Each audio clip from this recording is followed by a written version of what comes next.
from the opposite end, getting a switch and mid-off mid on both in the circle.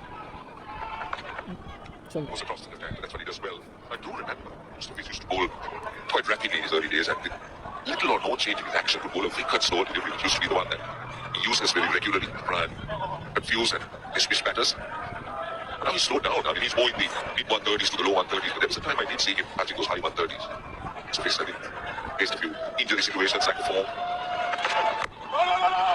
One area he certainly worked very hard and he succeeded for a little while was to get the ball swinging back in to the right hand. There was a time, he did get the ball swinging back quite sharp. For some reason, it's lost it again. I reckon if he can have that downry in his bowling style, with one-hand for bowler, even though he's not looking quick, he's bowling at 135. That's quite maybe for a left-arm quick. And in the depth overs, we've all known and we've seen for a very long time that he's going to be those left-arm quick cutters into the pitch. Not easy for the batters to pick it up, especially for the right-hander. But Bangladesh have got in the system is more fast bowlers coming through, touching 135, 140 continuously. We still have Naif Rana in the 16, Tanjim Hassan and Taskin Ahmed. They're experienced enough in the white balls setup to give that early start that the Bangladesh team looking for. And Mustafiz fits the bill perfectly. First change, mid lowers, bowl cutters into the pitch and finally the contained bowler and the dead bowler that they're looking for. The point you made that he's lost the delivery, that he's angling back. He swings back into the right-handers, but he speaks so much about techniques, so much about coaching and wrist positions and all that. This day and age, are we rediscovering it? That's what talent. I think with his wrist position, Roshan, it's something that's not natural for him. Reminds me of Gulshan Mathusami when he burst into the scene, he was quite similar. He used the ball, he falls low and pushes it against the offside of the right hand. The last couple of years he's gotten it back to swing a little bit, but not consistent. But that's Dilshan Mathusami, who is totally a different bowler to Mustafiz. But Mustafiz played so much games and so much time in the international frame, he probably expected much more consistent. But I guess he's just realized that it's very hard to do and he's been given the second fiddle, which should be the contained bowler, the first change bowler, and bowl plenty of overs in the dead overs and the mid lowers bowling cutters into the pitch in the subcontinent to be the danger bowler. That's what I was looking forward. That's a good shot. A drag down and Kushal Mendis comes better in front of square to finish 11th over. Now, those fielders allowed outside their 30-yard circle. So Mustafiz, now that is closing in on their high 130s. Now Mustafiz seemed to be looking to angle the ball across the right-hander. He doesn't have a slip, but he's got that man at backward point. Kushal Mendis likes to hit it through that point area and sometimes tends to play it a little bit uppishly.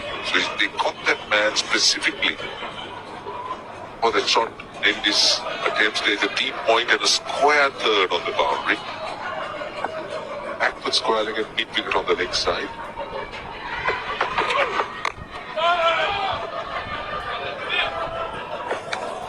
Slight hesitation, sorry, Pasalanka.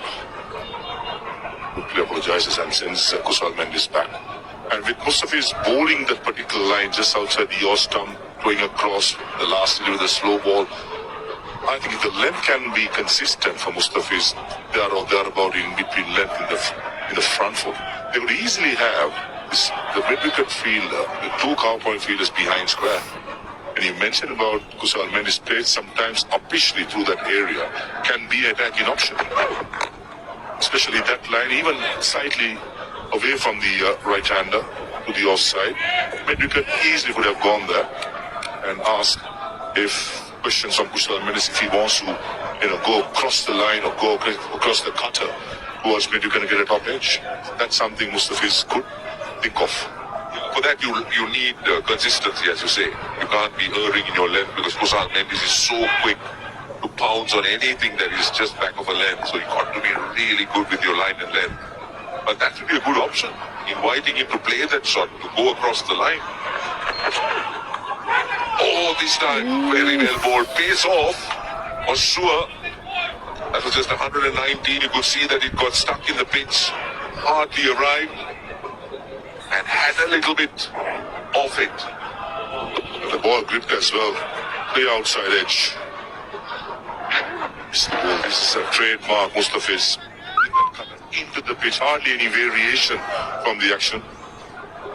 But you pick it pretty late. Lovely length, lovely line, and asking a lot of questions. It's amazing the way he can change up the pace with very little or no change to his action. Batters need to look for those little giveaways as a bowler when you're trying to make those adjustments, when you're trying to do something different. Those little things that the batters are quite mindful about, and then also the analysts, they tend to expose those things, but I just wonder whether Mustafiz has any giveaway at all when he's bowling that slower ball. There's hardly any difference in that action. 5-dot deliveries. Can he close the over off? Having a discussion, probably want him, the square to move towards mid-wicket. It's a matter of bowling one more delivery, the right left. As fast bowlers, Rushan is always important to start and end in ODI game. Can he end well? Certainly does. 4 and beat for pace.